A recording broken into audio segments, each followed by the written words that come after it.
विद्यार्थी मित्रांनो, खूप विद्यार्थ्यांचे प्रश्न येत होते, की एल-एल-एमची सी-ई-टी 2025 आणि 26 साठी कधी चालू होणार आहेत?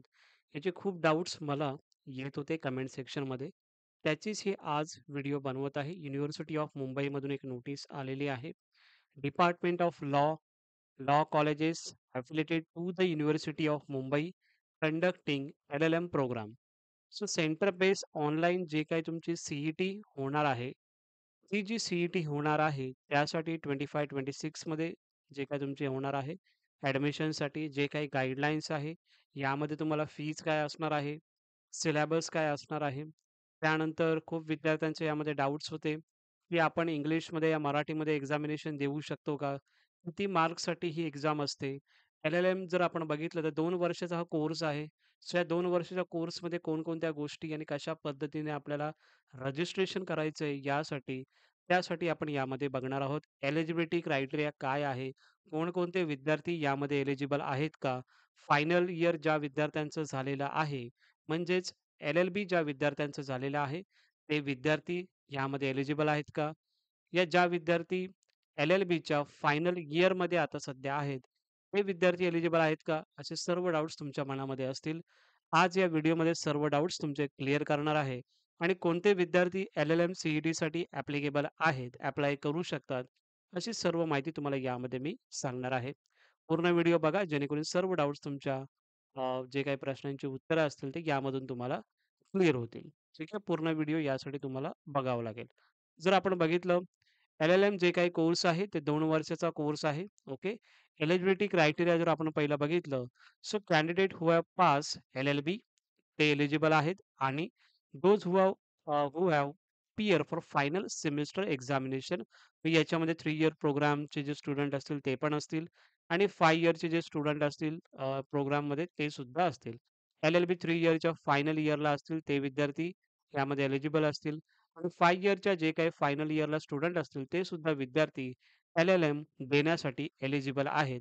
सो एलिजिबिलिटी क्रायटेरिया हा तुम्हाला इथे सापडलेला म्हणजेच तुम्हाला समजलेला आहे. ओके. ज्या विद्यार्थ्यांनी ऑलरेडी एल-एल-एमची सी-ई-टी दिली असेल आणि कुठे त्यांचं ॲडमिशन समजा जर चालू असेल, तर त्या विद्यार्थ्यांना ते ॲडमिशन कॅन्सल करावं लागेल. ही जर सी-ई-टी किंवा ही जर एल-एल-एम तुम्हाला द्यायची असेल तर. तिथे लिहिलेलं आहे, "candidates who are currently pursuing LLM will be required to cancel their earlier LLM admission appearing centre based on LLM CET 2025 साठी." सो या सी-ई-टीसाठी तुम्हाला प्रिव्हियसली जे काही तुम्ही ॲडमिशन घेतलं असेल, ते तुम्हाला कॅन्सल करावं लागेल.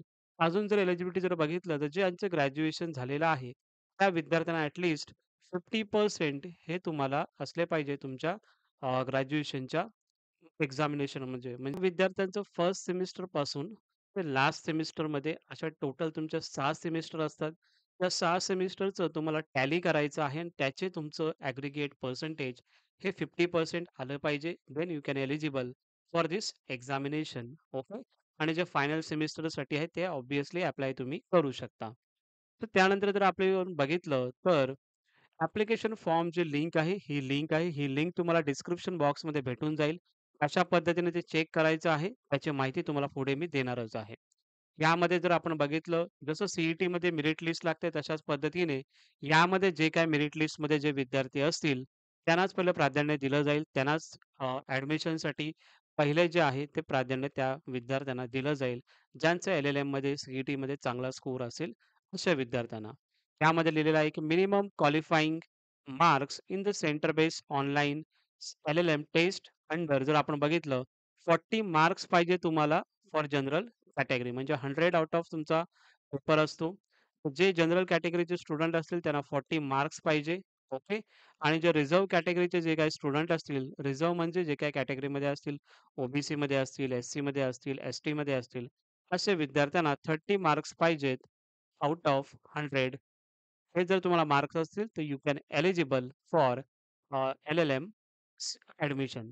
ठीक आहे. नेक्स्ट जर आपण बघितलं तर नेक्स्ट जो क्रायटेरिया आहे किती मार्काचा हे पेपर असतो तो total 50 objective type of question असतं आणि 100 मार्क्ससाठी टोटल असतं. ओके.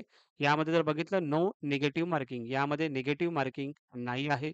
आता खूप विद्यार्थ्यांचा प्रॉब्लेम होता, की हे रजिस्ट्रेशन कधीपासून चालू होत आहे. सो हे रजिस्ट्रेशन जर आपण बघितलं, आजची डेट आहे 26 ऑगस्ट 2025 मॉर्निंग 9 एएम 3 सप्टेंबर 2025 पर्यंत हे तुमचे रजिस्ट्रेशन हे चालू करणार आहे. जे काही रजिस्ट्रेशन तुम्ही करणार आहे, ते तुम्हाला ऑनलाईनच रजिस्ट्रेशन करायचं आहे. कशा पद्धतीने रजिस्ट्रेशन करायचं याची स्टेप बाय स्टेप जर तुम्हाला व्हिडिओ पाहिजे असेल, तर नक्की मला कमेंट सेक्शनमध्ये तसं मेसेज करा. Definitely I will make video on that how to register step by step कशा पद्धतीने तुम्ही रजिस्टर करू शकता ऑनलाईन सी-ई-टीसाठी त्याची व्हिडिओसुद्धा मी बनवेन. यामध्ये जर आपण बघितलं तर एक्झामिनेशन जे काही टाईम रेंज आहे 1 तासाचा हा पेपर असतो म्हणजे 1 टू 2 पीएम म्हणजे 1 तास. लँग्वेज जर पेपर आपण बघितलं तर लँग्वेज 2 भाषामध्ये असतं पेपर इंग्लिश आणि मराठीमध्ये. ओके. त्यानंतर जनरल कॅटेगरीचे जर आपण फी स्ट्रक्चर बघितलं तर 850 आहे. प्लस जे काही जी वगैरे असेल ते असणार आहे. रिझर्व्ह कॅटेगरीसाठी जसं की ते रिझर्व्ह कॅटेगरी दिलेले आहेत. ₹500 ही फीज रिझर्व्ह कॅटेगरीसाठी आहे. सो फी स्ट्रक्चर बघितलं आपण कोणत्या लँग्वेजमध्ये पेपर असतो इंग्लिश आणि मराठी दोन्ही पण मध्ये. कधीपासून तुमचे फॉर्म चालू होणार आहेत? आजपासून चालू झालेले आहेत रजिस्ट्रेशन करण्यासाठी. ते 3 सप्टेंबर ही लास्ट डेट तुमची असणार आहे एल-एल-एम स्टुडंटसाठी. त्या विद्यार्थ्यांनी जे काही विद्यार्थी तुम्ही फीज पे करणार आहात, त्याची तुम्ही डाउनलोड करून ठेवायची आहे रिसिप्ट तुमच्या साठी. ओके. कारण की ते रिसिप्ट खूप महत्त्वाची असणार आहे तुमच्यासाठी. सिलेबस जर आता आपण यामध्ये जर बघितलं, तर बेस्ड ऑन ऑनलाईन जे काही सी-ई-टी एक्झामिनेशन होणार आहे एल-एल-एमची, त्याचं जर आपण सिलेबस बघितलं तर कॉन्स्टिट्यूशन लॉ हा एक सब्जेक्ट आहे. ज्युरिस्प्रुडन्स हा एक सब्जेक्ट आहे. Law of tort, law of crimes, law of contract, administrative law, company law, family law, human rights law हे सर्व सब्जेक्ट हे तुम्हाला एक्झामसाठी असणार आहेत आणि या सब्जेक्टवरती तुम्हाला सी-ई-टीमध्ये क्वेश्चन येणार आहेत. यामधले जर तुम्हाला स्टडी मटेरियल जर पाहिजे असेल ते सुद्धा मला सांगा. नक्की या स्टडी मटेरियलवर सुद्धा तुम्हाला व्हिडिओ मी बनवून देण्याचा नक्की प्रयत्न करेन. नेक्स्ट जर आता आपण बघितलं जे काही कास्ट सर्टिफिकेट म्हणजे जे काही कॅटेगरीचे स्टुडंट असतील, त्यांना कास्ट सर्टिफिकेट देणं हे खूप इम्पोर्टंट आहे. ओके. सो ज्यावेळी तुम्ही ॲप्लिकेशन फॉर्म फिलअप करणार आहात, त्यावेळी तुमच्याकडे caste certificate, caste validity, non creamy layer या सर्व डॉक्युमेंट्स तुमच्याकडे पाहिजे. तर तुम्ही कॅटेगरीमध्ये ॲप्लाय करू शकता. नाहीतर तुम्हाला ओपनमधून ॲप्लाय करावं लागेल. ओके. सो जे काही आहे दिव्यांग किंवा इकॉनॉमिक वीकर सेक्शनमध्ये त्यासुद्धा इकॉनॉमिक वीकर सेक्शनमध्ये सुद्धा सर्टिफिकेट इम्पोर्टंट तुम्हाला लागणार आहे.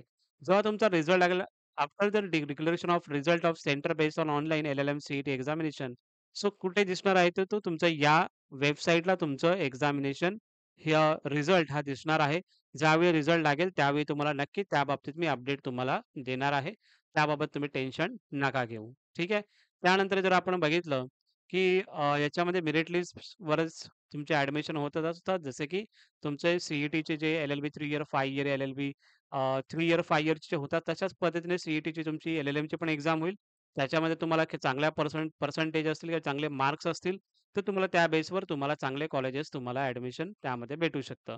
काही कॉन्टॅक्ट्स नंबर यामध्ये दिलेले आहेत. जर तुम्हाला कॉन्टॅक्ट नंबर पाहिजे असेल, तर यामधून तुम्ही कॉन्टॅक्ट नंबर घेऊ शकता आणि काही माहिती पाहिजे असेल, तर तुम्ही मला कमेंट सेक्शनमध्ये विचारा. नक्की तुम्हाला मी त्याचा आन्सर नक्की देईन. आता या वेबसाईटला कसं जायचं आहे, त्याची जी लिंक आहे, तुम्हाला ही जी लिंक आहे, ती डिस्क्रिप्शन बॉक्समध्ये तुम्हाला दिलेली आहे. त्यामधून तुम्ही क्लिक करून त्या वेबसाईटला जाऊ शकता. ही वेबसाईट अशा पद्धतीने दिसत आहे. ओके. सो याच्यामध्ये जर बघितलं सिलेबसवर क्लिक केलं, तर सिलेबस तुम्हाला इथे दिसून जाईल काय आहे तो.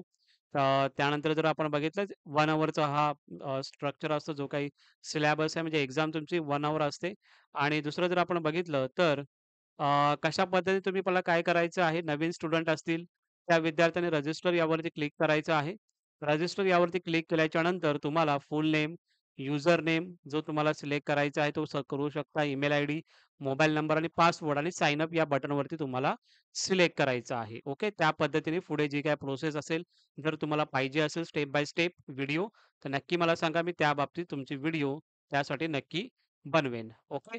सो त्यानंतर मग रजिस्टर झाल्यावरती मग तुम्ही लॉग इन आणि पासवर्ड टाकून तुमचं लॉग इन करायचं आहे आणि जे काही तुम्हाला पुढची जी स्टेप ॲक्शन असेल ती तुम्हाला करायची आहे.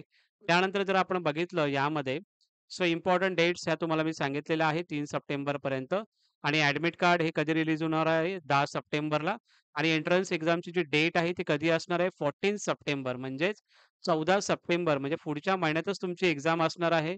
ॲडमिट कार्ड कधी रिलीज होईल 10 सप्टेंबरला. सो लवकरात लवकर हे फॉर्म भरून टाका जेणेकरून तुम्ही एलिजिबल असाल एल-एल-एम सी-ई-टीसाठी. ओके. आणि रिझल्ट कुठे होणार आहे, तर या वेबसाईटला तुमचा रिझल्ट हा डिक्लेअर होणार आहे. म्हणजेच या वेबसाईटला रिझल्ट डिक्लेअर होऊन जाईल. ठीक आहे.